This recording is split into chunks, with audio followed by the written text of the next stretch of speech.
our first speaker about self-care.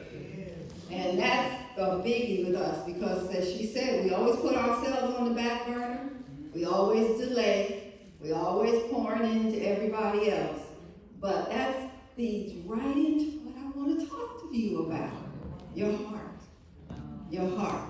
And how all that comes together to affect us as women and nurturers and, business owners, because we take it all in. And so I want to talk about how that works on our heart, works on our body, because heart disease is the #1 cause of death in women today. Wow. If you don't get anything else from my talk today, know that. It takes more lives than all cancers combined. So I know if you see pink, you think about breast cancer, don't you? When you see purple, you think about Alzheimer's. But when you see red, you need to see more red, because that's what's taking us out of here every year. And the other thing is that despite all the different awareness campaigns and everything, awareness is actually decreasing in the young women and women of color. And those are the ones now that are most affected. So this is so crucial to be able to share and have these opportunities to share and encourage everybody and inform you, because I always say knowledge is power, but only if it's applied. And you don't know what you don't know, so this is an opportunity to get that information. So what are our risk factors? One interesting thing about women is that probably as early as 20s, in your 20s, that you're starting to have different things happen to you that actually have a cumulative effect. So think about it. If you had a child in childbirth, if you had preeclampsia, if you had endometriosis or problems with your female organs, then at the other end of the spectrum, menopause. All those things have a cumulative effect in increasing our risk of heart disease. And what we know is that these risks basically are in place probably 10 years before you show up with high blood pressure, or you show up with a stroke, or you show up with a heart attack. So that's one thing that is evasive to even the medical community, because they really don't screen us as early as they should. They should really start screening us at 20, because we've had patients that were in their actually late teens that ended up coming in with heart attacks. So looking at family history, looking at your cholesterol, your blood pressure, she talked about rest. And we're going to get into those 8 essentials that the American Heart put out, that there's 8 essential lifestyle changes that you can make that make a significant difference in decreasing your risk of heart disease and stroke. So what I say is that of the modifiable risk factors, probably 8 out of 10 you have control over, okay? Because we don't have control over our sex and we don't have control over our age, so we'll just put those aside. Okay, but what's the #1? Hypertension. In our community, high blood pressure is the #1. It's the largest probably cohort of people that have high blood pressure. I'm sure everyone knows, or you may even have high blood pressure yourself. So what are the optimal numbers that we're looking for high blood pressure? This is a give and take. 120 over 70? Yeah, so we're aiming for that range, right? 120 to 130 over 70 to 80, no higher than that. Only in extreme circumstances would we tolerate a blood pressure higher than that, okay? What about your cholesterol? What are those numbers? Total cholesterol. Less than 199? You're close, yeah, that's right, because it's less than 200, yeah. And then that bad cholesterol, we call it the lousy one. That's the one we want as low as possible. What's the number we're looking for there? Less than 100. But if you have diabetes, it needs to be less than 50. So I give these numbers because a lot of times I have patients come in and I say, how's your cholesterol? And they say, well, my doctor said it was okay. And then I finally get it and I'm like, no, it's not okay. So with diabetes increases our risk of heart attacks and stroke over 6 times. So when you come into my office and you have high diabetes, I have to treat you as though you have heart disease until proven otherwise. Oh, goodness. That's just how significant it is. So speaking of diabetes, what's your hemoglobin A1C? That needs to be less than 6, optimally bound in the 5 range, okay? And your fasting glucose less than 100. So what other modifiable risk factors? Let's talk about that tobacco. So tobacco, cigarettes, those things, the nicotine is your poison. So I tell patients no matter whether you chew it, you wear it, you smoke it, it doesn't matter. Nicotine is your poison. Why? Because it causes constriction of blood vessels. And when that happens, your blood pressure goes up, your heart rate goes up, and if you already have plaque in the lining of your arteries, that plaque ruptures, and now we've got the whole cascade of events that causes a stroke. I say visualize in your mind a stick in a stream, right? And all the debris coming downstream, what happens? It starts to accumulate over that stick. Well, that's what happens inside your artery when you smoke and the nicotine constricts that artery, that plaque breaks, that those blood cells come down and form a blood clot and increases your risk of stroke and heart attack. So it's a triple threat, you guys. And I always say, when you make up your mind, you can quit. Because that's just a decision. It really is. And so we've got other ways to really help you if you really want to quit. And then we get back to sleep, the rest. Okay? That is so underrated. Because sleep is essential. Not just for what we just heard, but because it allows the body to restore itself, to heal itself. It gives us that downtime that we need. 7 hours is that sweet spot. If you can get 7 good hours of sleep to allow your body to heal, get into that REM sleep. And then I always talk about people who have sleep apnea. If you have sleep apnea or you snore and you haven't been diagnosed yet because you don't want to go and get that test done, please do, because people die in their sleep. People die in their sleep. And why? Because when you don't breathe and you don't get good oxygen into your lungs, then the heart gets irritable. And it can cause rhythm problems, it can cause heart attacks, it can cause scarring in the lung, and later on cause what we call pulmonary hypertension, which then translates into right heart failure. So there are a lot of things that come from untreated sleep apnea. Sleep is essential. And then maintaining optimal body weight. And that varies for different people. So we used to put a number on it, but it varies. Your fitness level, being able to do activities of daily living. Can you climb stairs? Can you stoop and bend? Can you do things that are in your everyday life without saying, oh Lord, I can't move. Or I can't get up those stairs and start, panting and breathing. Being able to do what we call activities of daily living without any problem. That's a good fitness level, okay? And then what's your blood sugar? What's your blood sugar? Cutting out sweets, processed foods. So eating healthy, eating clean.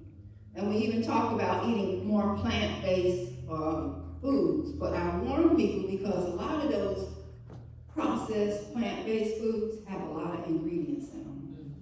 A lot of additives and a lot of preservatives. So when we say eat clean, we're talking about looking at the ingredients that maybe have 1, 2, maybe 3, but no more.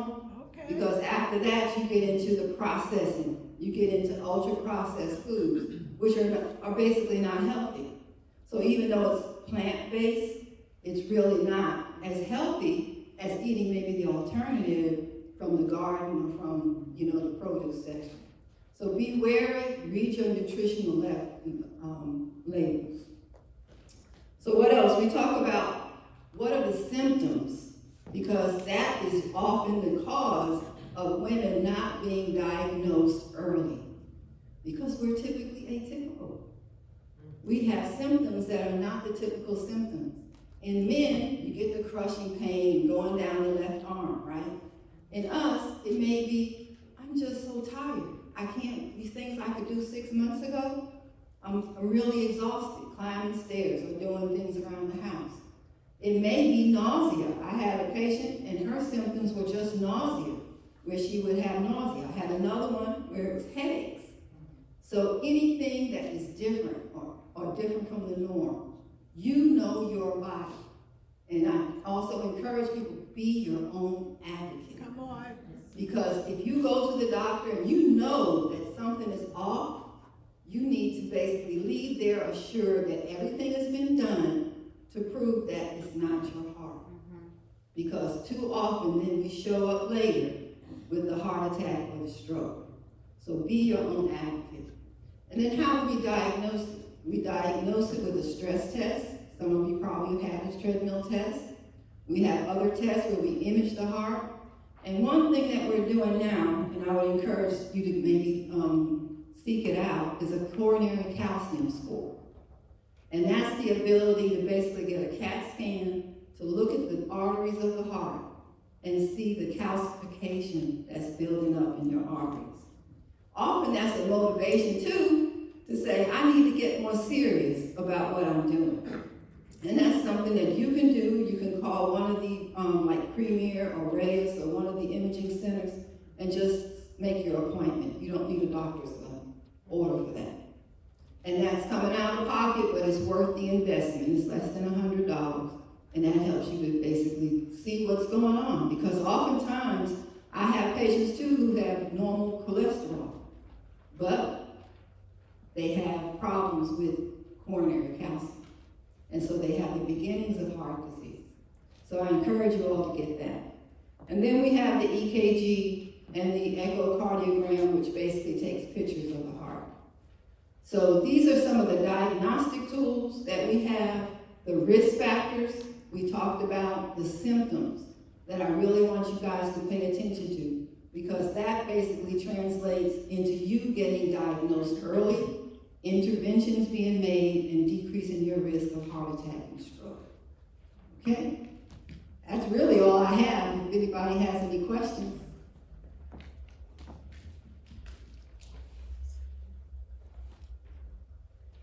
No questions? Right here in front. I have one. So, what if your blood pressure is low, it runs like 117/70, but your pulse runs like 80 or 85? Those are good numbers. That's good numbers. Okay. Mm-hmm. No, but I mean, she said 120/70, that's the area, but if you have a lower blood pressure and you're not having any dizziness or lightheadedness or anything, then yeah, that's a good blood pressure. Mm-hmm. Yes? So what if, like, if you have costochondritis, are you familiar with that? Mm-hmm. Okay, well, I have that. Mm-hmm.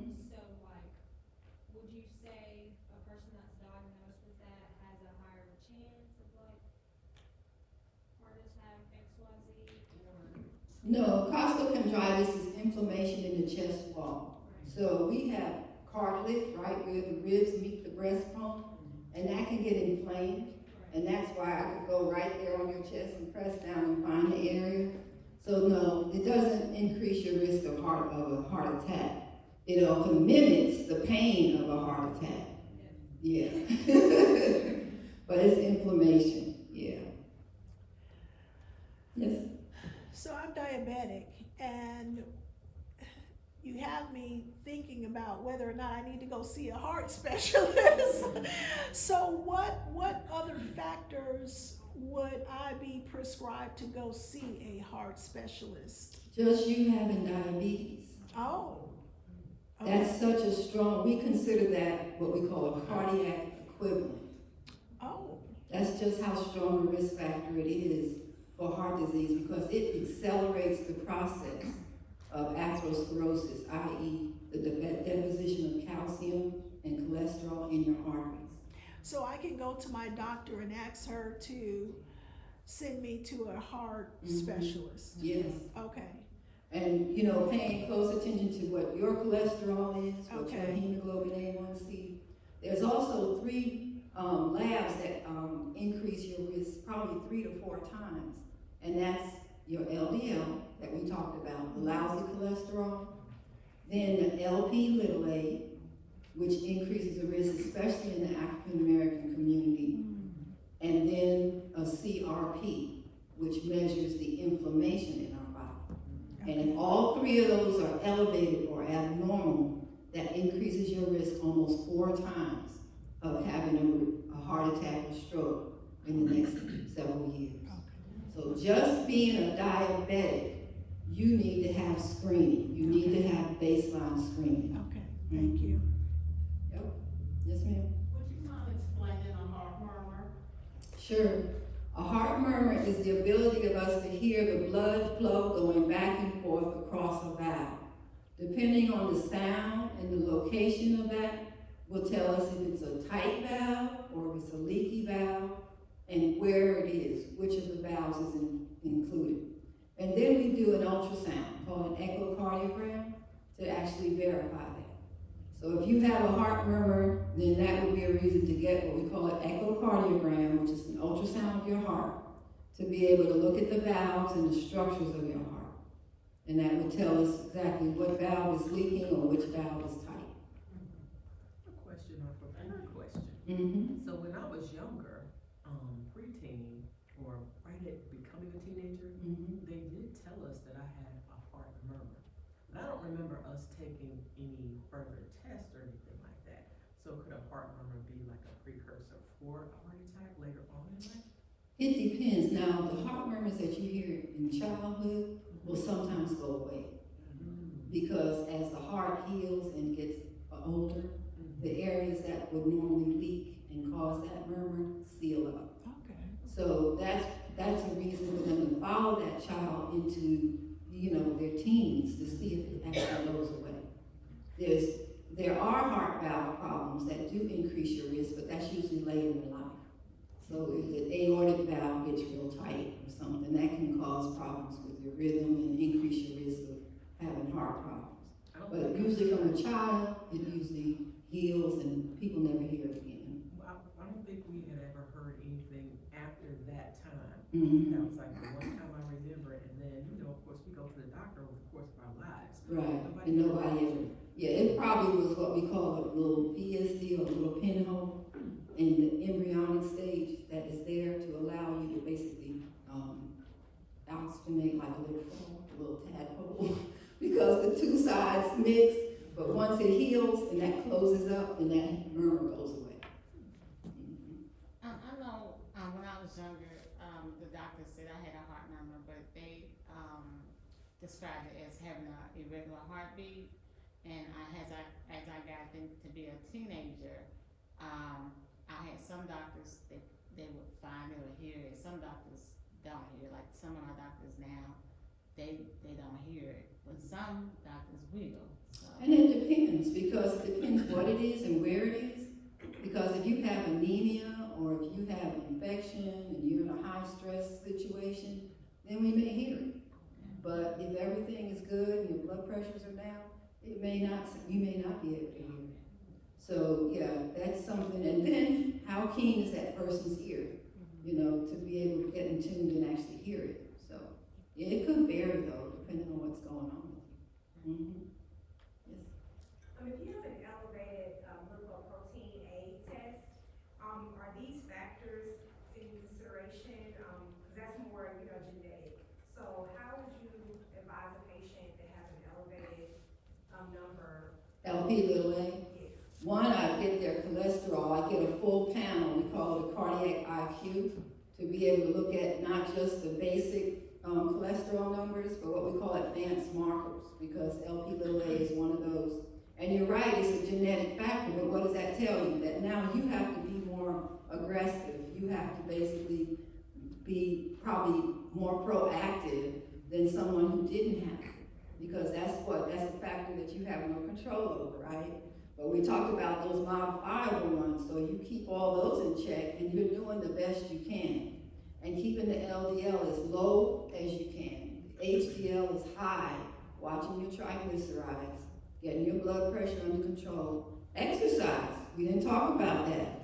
You know, getting those 150 minutes in a week. And we've been talking a lot about exercise snacks, because what are exercise snacks? They're 1 to 2 minute intervals where you can get up from your desk, march in place, do jumping jacks, do something to get your heart rate up for about 2 minutes.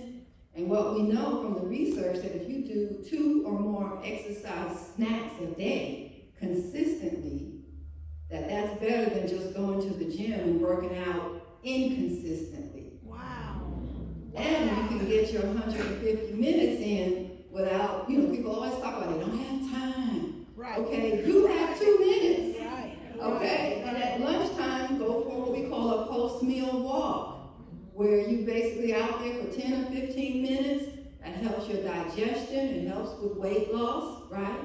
It also helps your state of mind, because if you had a hard day at the office, you need some time, you need some peace time, right? You need some me time. So get out there and go for a walk. So those are things that you can do to basically decrease your risk of having adverse events. And then regular checkups.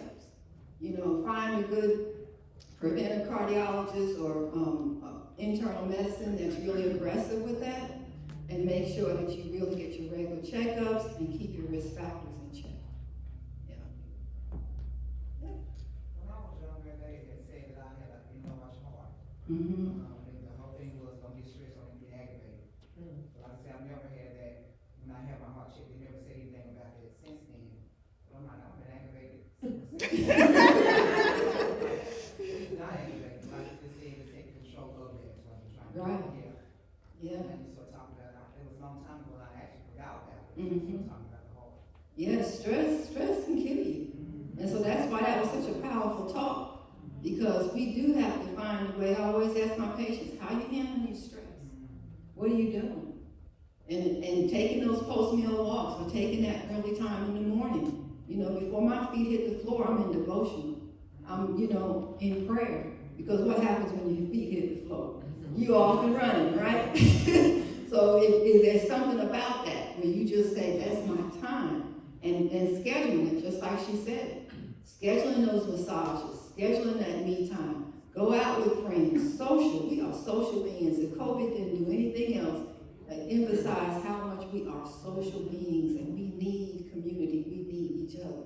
So find a positive friend, not one that you want to be the one being dumped on, okay? You gotta find one where it's equal, you're equally yoked, as my dad used to say. Where, there's some give and take there. But stress will kill you, and it does the same thing that I talked about with nicotine, causing the constriction of the blood vessels, the increase in heart rate, and also depression. Depression affects us even more than the general community. So we as women, and especially in the African American community, we have a lot of things that come at us that are not screened for, that increase our risk of heart disease. Anything that causes chronic inflammation in your body. We talk more about the gut biome. We talk about ways to cut back on inflammation, because we know chronic inflammation leads to all of these chronic illnesses that we have. And you don't have to buy into that. As you know that these are your risk factors, then you optimize those things. You work on those things. You have the power in your hand to change the trajectory of your health. People always say, well, mommy and daddy or grandma or whatever. Well, we don't even talk about grandma and them, because they did more before 9 in the morning than you do all week long. They were more active, they ate cleaner. Even though they ate the stuff that we say we don't want you to eat now, it was coming off the farm. Yeah. So it didn't have all the additives and preservatives in it. And so we have to adjust. We know better, we have to do better. And if I can't impress upon you, you do have control. You do not have to buy into the illness paradigm. I am an advocate of the wellness paradigm. Amen. It's the way to keep it together. Are there any vitamins or minerals that help to strengthen the heart? Yeah, there are. A good multivitamin, but magnesium is a biggie. Vitamin C, vitamin D, Vitamin D is a powerful one, and I often see it really underdiagnosed too. It should be, you should get a vitamin D level and check it between 60 and 90. And the D vitamin that you need to take is a D3 with K2 in Hold on, say that one more time. it. Vitamin D3 with K2, and your optimal levels are between 60 and 90. Oftentimes, because the labs say 30 and above is normal, then if it's 31, you're good. No, you're not. You need to get it up, and you need to get it in that range of 60 to 90. Because vitamin D helps in a lot of different processes in our body. And actually, it's kind of looking at being considered a hormone now because it's so powerful. So, vitamin D, C. Yeah. I have one more question. Mhm. Do we have to have like a referral? It depends on your To insurance. see you, like if we wanted to like schedule a direct appointment with you, do we have to have a referral or how does that work? For the most part, no. And especially like someone like that, or if you have, I see young people who, look, my mom, dad had heart disease, or, and they want to get a good screen, you can just make an appointment. Okay, we got your information. I'll leave it out there. We got it, listen, okay. Yes, ma'am? You bet. What's the next step after receiving coronary calcium score? Good question. That you go back to your physician and you tell them that I had this calcium score, and if it's above 100, then you need to have further testing. You need to have at least a stress test, treadmill stress test, and that would be the first step. And depending on your risk factors, you may need what we call a nuclear stress test, which is a more specific stress test where you exercise on the treadmill and they take pictures before and after to look at the blood flow of your heart. But women, I'm telling you, we are typically atypical, and to have all this objective data, your labs, your imaging, all that's important in putting that together to assess your risk of having further events. Speaking of labs, I go yearly for Mhm. blood work, is that normal, should I go? It depends if if there's any trouble areas, then you need to go more often. But There's yearly, no trouble areas. yeah, yearly should be fine. If you're a diabetic, they usually check it more often though. I'll go every 6 Every months. 6 months, Yeah. and sometimes every 3 months, depending Yeah. on what you're taking. Mhm. You talked about diabetics. How important is it for a person if they have pre-diabetes? And what is the difference between pre-diabetes and I'm glad you asked that question. That's a whole talk in itself. Pre-diabetes is actually what we call insulin resistance. And insulin resistance is something that we see probably 10 years before you show up with your illness. And what that comes from is this standard American diet. We call it SAD. Because it's high in processed foods and carbohydrates. And that stresses your body. You don't know it because your body is built to compensate. It's built to survive. It's built to basically help you to function.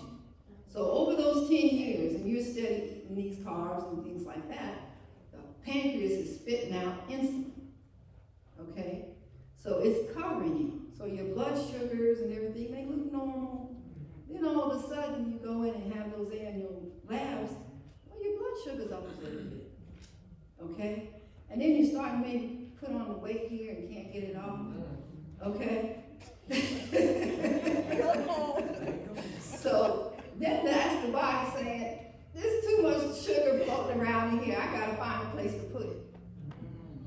Okay? Then that's when you end up with the diabetes and the high blood pressure and that type of thing. So pre-diabetes is basically on that spectrum where your body's been compensating, but now that hemoglobin A1C is trickling up, your fasting glucose is trickling up, and guess what? Okay, let's get serious right here. I always tell people, that's just a warning to say your body is tired of fighting. It's time for you to get serious and cut out those carbs, cut up those processed foods, get the exercise in, and let's get that blood sugar down. And help the body basically heal itself. So that's pretty much what it is. Can you speak a little to, how, postmenopause and menopause impacts our health? Mm-hmm. You know, we've been thrown into it through the surgery or things like that.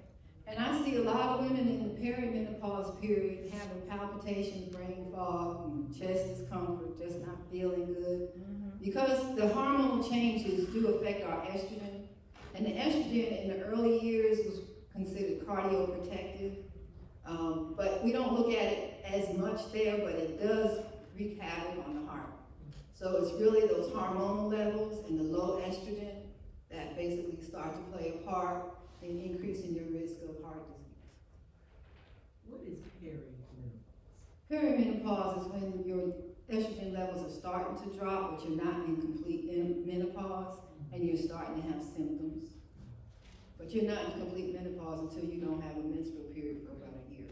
I thought that was post. What is post? Postmenopause means you're in menopause and now it's the life after.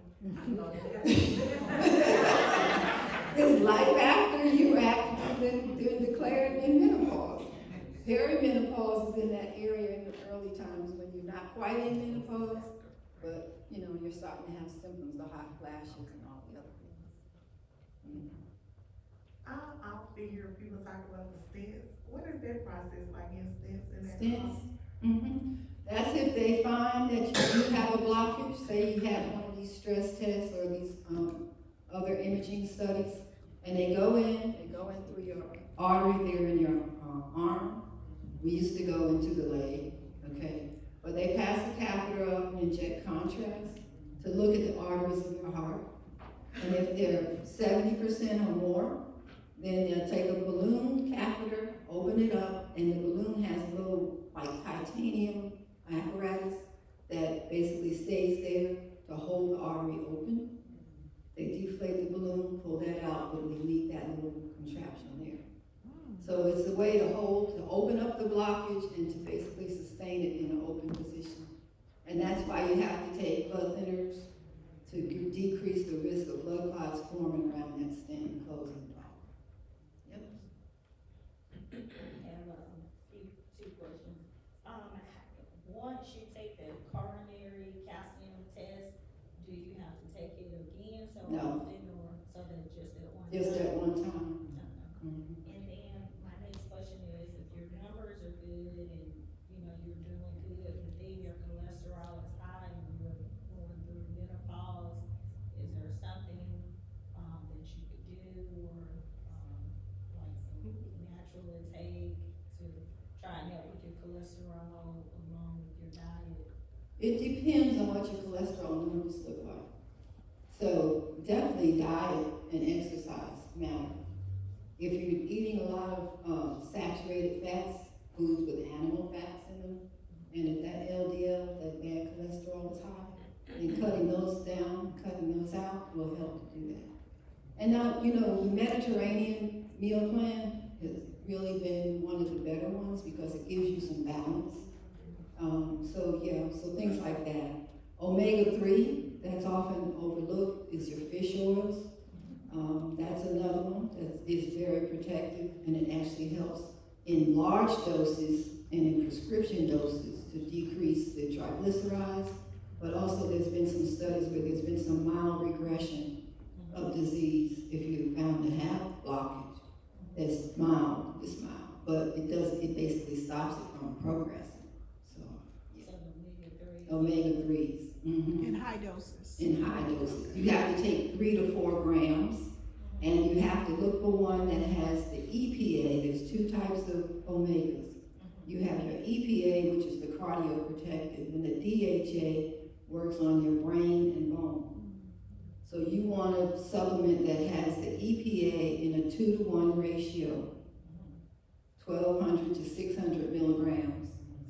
And that means you would take 3 or 4 of those a day. They do have prescription doses, but it's hard, pharmaceuticals, to get approved for it. So that's something though that you can get in the health food store and get a good quality one too. Yeah. Can you speak on acid reflux? Because I feel like that impacts me when I'm stressed out. Mm-hmm. So that's a big mimicker too of heart problems or heart pain, because it sounds and it feels like, the heart pain. And one thing that we can say is if you have that discomfort and you take your usual, say, Rolaids or whatever you usually take, and it goes away, then that's probably your reflux. But if it doesn't, then that's one of those atypical symptoms that you need to go and get checked out. And another thing, just to kind of tap on that, I don't want to go into too much detail. Oftentimes, reflux is an indication that your gut is not acidic enough. And the last thing you really should take is something like the PPIs and things to neutralize the acid. Because that little sphincter at the end of your esophagus, it stays closed if your gastric acid acidity is around 1 to 2. But if it goes up above that, that sphincter opens up, and that's when the gastric juices can flow back and forth. So one thing I sometimes will tell some of my patients is to take some apple cider vinegar and see if that doesn't help with the reflux. Because if you restore the acidity in the gut, that sphincter will close, and often the reflux gets better. How often should you take acid? Every morning, a Just teaspoon. once a day? Mm-hmm. Okay. That's the apple cider? Apple cider vinegar and with the mothers. Yes. What is the mother? It's just not, it's not filtered, it's everything. Yeah, that's the purest one. Okay, so I have another question. So, I was put on some blood pressure medication because it was being a little elevated. And so when I went back to the doctor, now it's running low. So they told me to break the pill in half, or to just not take it if I check my blood pressure and it's low. Cause it used to run low when I started menopause, it started running high, and then my cholesterol started getting high. But everything else, all my other numbers and my calcium score is low. Your calcium score is low? That was 50. Okay.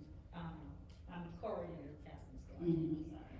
And so, I was just like, I'm just not gonna take it anymore, cause been balancing. I wouldn't recommend that.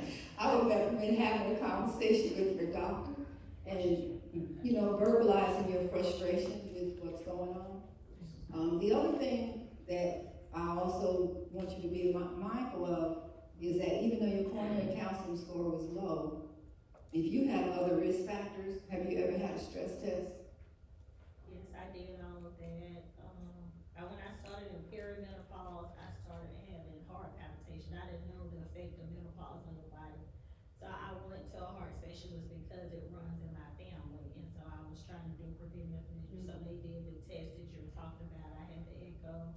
I had this stress test where they looked at my heart, put me on a treadmill, shot the dye, looked at my heart again. So I had to wear a heart monitor for the weekend. So I did all of that because I was like, wait a minute, and I had costochondritis one time. I was like, wait a minute, the doctor was like, you don't have heart disease, so it was real ugly. But, I did all that, so I was just trying to make sure, because like you said, my mom was healthy, and then all of a sudden one day she got a heart attack. So for you need to be vigilant because things are kind of in a state of flux. And maybe even going to see about, have you had your hormones checked? Yes, I did one time, but they didn't do the index test. So I'll be making a. Yeah, you need to see that check. Because, that can also affect your blood pressure. Okay. Yeah.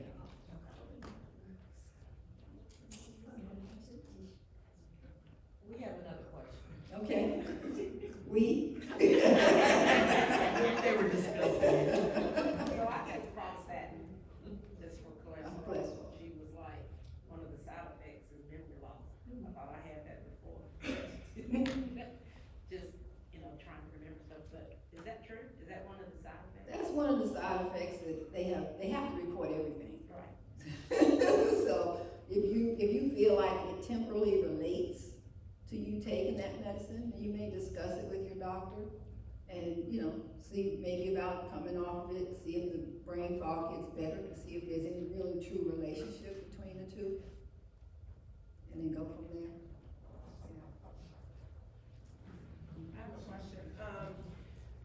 Are you into the functional medicine side of things? Like, I have been on this journey of natural eating, cutting out animal products and all that kind of stuff. So I was trying to find a functional medical doctor who will help me to do those things, because my doctor's like, what's wrong with taking a pill? And I'm like, I don't wanna take a pill forever. Like, why can I not? You can't tell me why I'm having this problem, but you're gonna give me a pill for it. Right. So I would rather you tell me what the issue is so I can address that and stop taking the pill. Right. So I have, high blood pressure. When I had my baby girl, we ended up pre-eclampsia in the hospital for a week, and it hasn't gone away. So I've been on medication. I'm like, surely there's something I can do. So two things, natural lowering blood pressure. So I started doing beetroots and the chews and all the things, but is there something that'll help with that blood pressure? I've been in the gym consistently. I lost 5 pounds immediately and then just stayed plateau. So I thought maybe there was something there as well. And then, if you are my functional doctor, I will come back and see you. But functional medicine is huge, and people don't talk about the diet with the exercise and coming off the medication if you can. Exactly.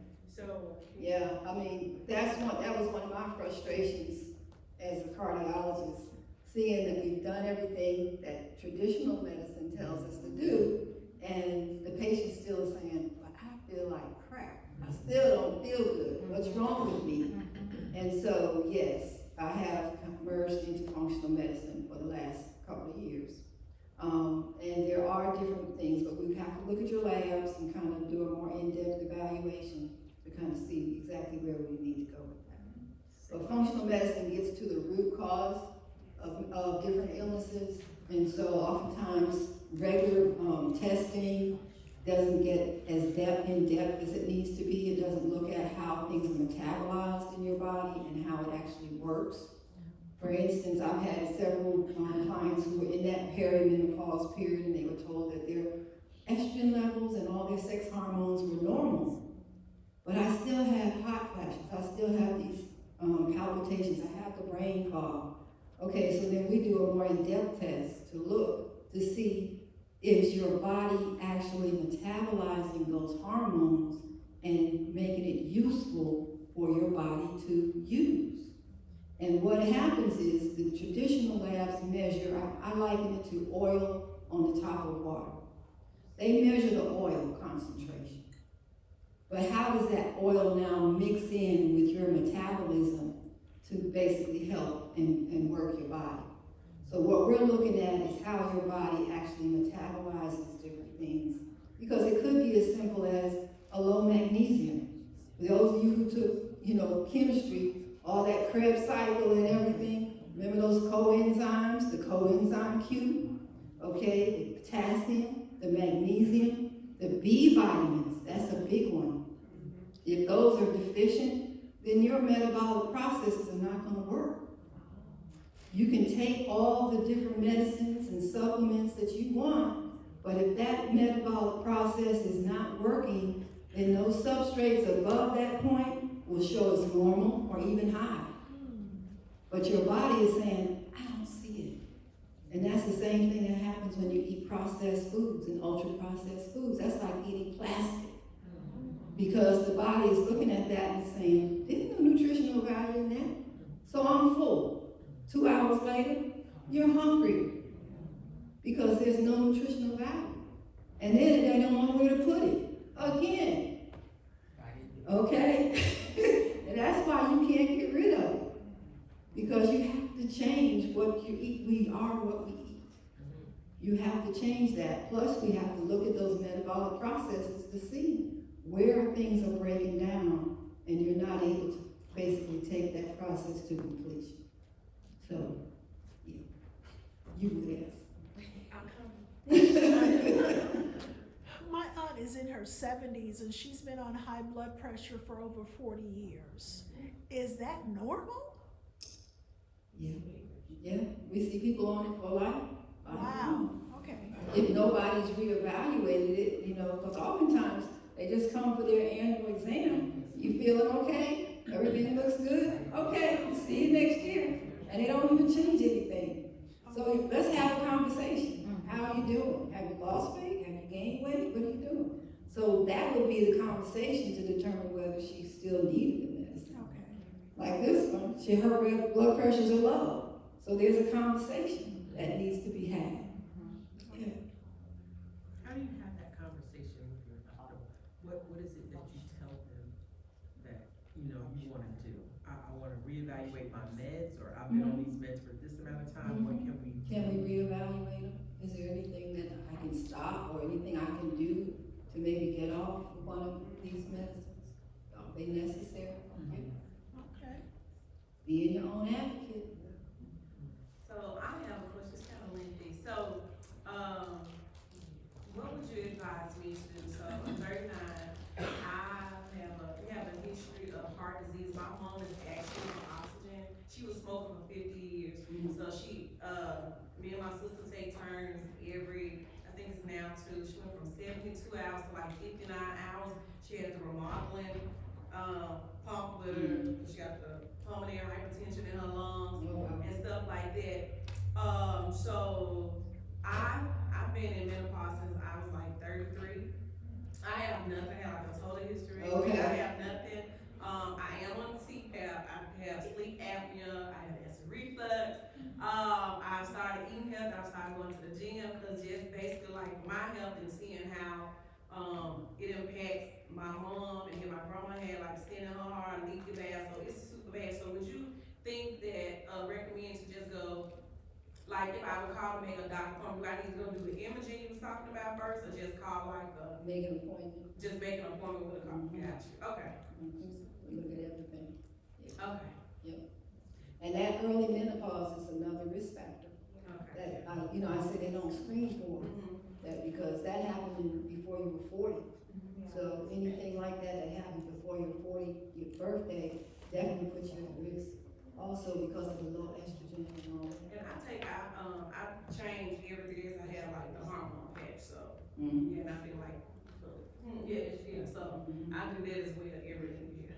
Okay.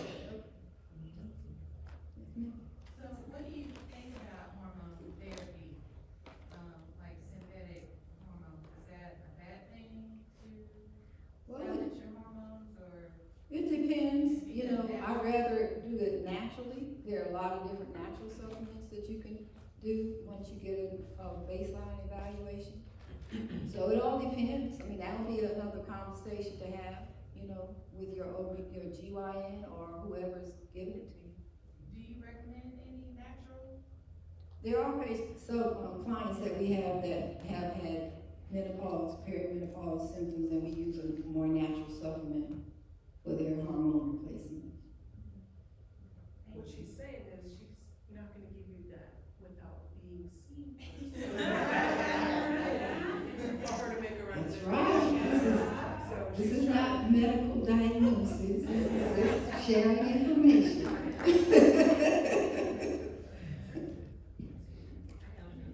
So if you have a patient, who has like some of the risk factors as far as diabetes and family history and menopause, would you, in their cholesterol is high, would you, prescribe them to take a statin? It depends. You have to sit down and look at it. Cause my doctor, he was, wanted to be preventative and put me on a statin, but I was like, for the same reason she said, I was like, I'm not taking a statin. Cause I'm experiencing brain fog with menopause, I don't wanna go. And there are other things, depending on what your numbers look like, that's what I'm saying. Depending on what your numbers look like that you might be able to use, that would be more effective. So would do people who normally take a statin, do they come off of them? Cause some people say once you start taking a statin, then you take it forever. It depends. It does.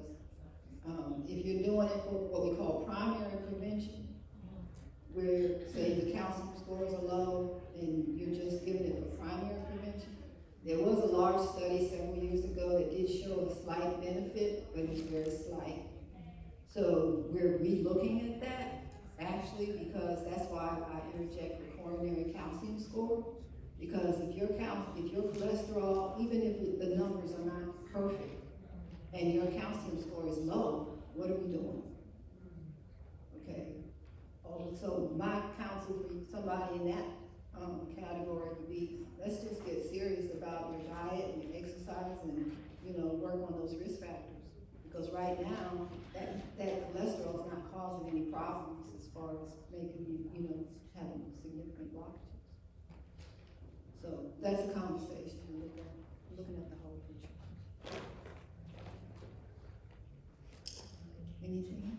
I guess I would ask for, did you bring some cards or some information? So I brought some information, but I forgot my cards, but I'll give you my information. Okay, so we can, everybody can stop at your email, it can be some additional, we can send that, your information out to everyone who's interested. So it's Gresham Cardiology and Wellness Center here in Murfreesboro on Church Street.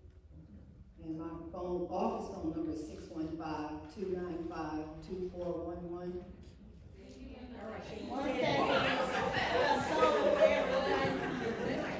Office number is 615-295-2411. And for the functional medicine aspect, I have a website, bridgestooptimalhealth.com. And like our previous speaker, I have a blog, I have a podcast. 615-295-2411. And you saying bridges to optimal health? .com. And do you take most insurances or? Yes. Any other questions? Comments? Yes, you said with us, just where you at? No, that's why I like to leave, because see, there's a lot of questions. So I like to leave it open that way, because you get more out of it, because there's things that have been on your mind that I may not have covered in just the traditional talk. So I like the back and forth. Thank you. All right.